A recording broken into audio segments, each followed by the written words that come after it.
Good evening, my friends. So, you want to learn to speak and understand English. You have had a long day. You are tired. Lay down in your bed, close your heavy eyes, and let's listen to a story while we slowly fall into the arms of the English language. The Head Gardener's Story. A sale of flowers was taking place at Count N's greenhouses. The purchasers were few in number. A landowner who was a neighbor of mine, a young timber merchant, and myself. While the workmen were carrying out our magnificent purchases and packing them into carts, we sat at the entry of the greenhouse and chatted about one thing or another. It was extremely pleasant to sit in a garden on a still April morning, listening to birds and watching the flowers brought out into the open air and basking in the sunshine. The head gardener, Mikhail Karlovitch, a venerable old man with a full-shaven face, wearing a fur waistcoat and no coat, superintended the packing of the plants himself. But at the same time he listened to our conversation in the hope of hearing something new. He was an intelligent, very good-hearted man, respected by everyone. He was, for some reason, looked upon by everyone as a German, though in reality on his father's side Swedish, on his mother's side Russian, and attended the Orthodox Church. He knew Russian, Swedish, and German. He had read a good deal in those languages, and nothing one could do gave him greater pleasure than lending him some new book or talking to him, for instance, about Ibsen. He had his weaknesses, but they were innocent ones. He called himself the head gardener, though there were no under-gardeners. The expression of his face was usually dignified and haughty. He could not endure to be contradicted, and liked to be listened to with respect and attention. "That young fellow there I can recommend to you as an awful rascal," said my neighbor, pointing to a laborer with a swarthy gypsy face, who drove by with a water barrel. "Last week he was tried in town for burglary and was acquitted. They pronounced him mentally deranged, and yet look at him, he is the picture of health. Scoundrels are very often acquitted nowadays in Russia on grounds of abnormality and aberration. Yet these acquittals, these unmistakable proofs of an indulgent attitude to crime, lead to no good. They demoralize the masses. The sense of justice is blunted in all, as they become accustomed to seeing vice unpunished. And you know, in our age one might boldly say in the words of Shakespeare, that in our evil and corrupt age, virtue must ask forgiveness of vice." "That is very true," the merchant assented. "Owing to these frequent acquittals, murder and arson have become much more common. Ask the peasants." Mikhail Karlovitch turned towards us and said, "As far as I am concerned, gentlemen, I am always delighted to meet with these verdicts of not guilty. I am not afraid for morality and justice when they say not guilty, but on the contrary, I feel pleased. Even when my conscience tells me the jury have made a mistake in acquitting the criminal, even then I am triumphant. Judge for yourselves, gentlemen. If the judges and the jury have more faith in man than in evidence, material proofs, and speeches for the prosecution, is not that faith in man in itself higher than any ordinary considerations? Such faith is only attainable by those few who understand and feel Christ." "A fine thought," I said, "but not a new one. I remember a very long time ago I heard a legend on that subject, a very charming legend," said the gardener, and he smiled. "I was told it by my grandmother, my father's mother, an excellent old lady. She told me it in Swedish, and it does not sound so fine, so classic in Russian. But we begged him to tell it, and not to be put off by the coarseness of the Russian language. Much gratified, he deliberately lighted his pipe, looked angrily at the laborers, and began. There settled in a certain little town a solitary, plain, elderly gentleman called Thompson, or Wilson. But that does not matter. The surname is not the point. He followed an honorable profession. He was a doctor. He was always morose and unsociable, and only spoke when required by his profession. He never visited anyone, never extended his acquaintance beyond a silent bow, and lived as humble as a hermit. The fact was, he was a learned man, and in those days learned men were not like other people. They spent their days and nights in contemplation, in reading and in healing disease, looked upon everything else as trivial, and had no time to waste a word. The inhabitants of the town understood this, and tried not to worry him with their visits and empty chatter. They were very glad that God had sent them at last a man who could heal disease, and were proud that such a remarkable man was living in their town. "He knows everything," they said about him. But that wasn't enough. They ought to have also said, "He loves everyone." In the breast of that learned man there beat a wonderful, angelic heart.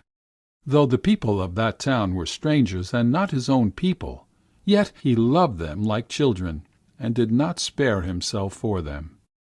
He was himself ill with consumption, and had a cough. But when he was summoned to the sick, he forgot his own illness. He did not spare himself, and, gasping for breath, climbed up the hills, however high they might be. He disregarded the sultry heat and the cold, despised thirst and hunger.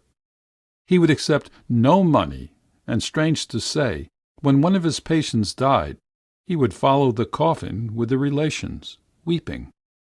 And soon he became so necessary to the town that the inhabitants wondered how they could have got on before, without the man. Their gratitude knew no bounds. Grown-up people and children, good and bad alike, honest men and cheats, all in fact respected him and knew his value. In the little town and all the surrounding neighborhood, there was no man who would allow himself to do anything disagreeable to him. Indeed, they would never have dreamed of it. When he came out of his lodgings, he never fastened the doors or windows, in complete confidence that there was no thief who could bring himself to do him wrong. He often had, in the course of his medical duties, to walk along the highroads, through the forests and mountains, haunted by numbers of hungry vagrants. But he felt that he was in perfect security. One night he was returning from a patient when robbers fell upon him in the forest. But when they recognized him, they took off their hats respectfully and offered him something to eat. When he answered that he was not hungry, they gave him a warm wrap and accompanied him as far as the town, happy that fate had given them the chance in some small way to show their gratitude to the benevolent man. Well, to be sure, my grandmother told me that even the horses and the cows and the dogs knew him and expressed their joy when they met him. And this man, who seemed by his sanctity to have guarded himself from every evil, to whom even brigands and frenzied men wished nothing but good, was one fine morning found murdered. Covered with blood, with his skull broken, he was lying in a ravine, and his pale face wore an expression of amazement. Yes, not horror, but amazement was the emotion that had been fixed upon his face when he saw the murderer before him. You can imagine the grief that overwhelmed the inhabitants of the town and the surrounding districts. All were in despair, unable to believe their eyes, wondering who could have killed the man. The judges who conducted the inquiry and examined the doctor's body said, "Here we have all the signs of a murder.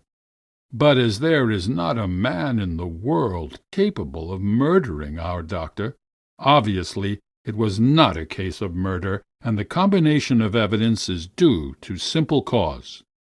We must suppose that in the darkness he fell into the ravine of himself and was mortally injured." The whole town agreed with this opinion. The doctor was buried, and nothing more was said about a violent death. The existence of a man who could have the baseness and wickedness to kill the doctor seemed incredible. There is a limit even to wickedness, isn't there? All at once, would you believe it, chance led them to discover the murderer. A vagrant who had been many times convicted, notorious for his vicious life, was seen selling for a drink a snuff-box and watch that had belonged to the doctor. When he was questioned, he was confused, and answered with an obvious lie.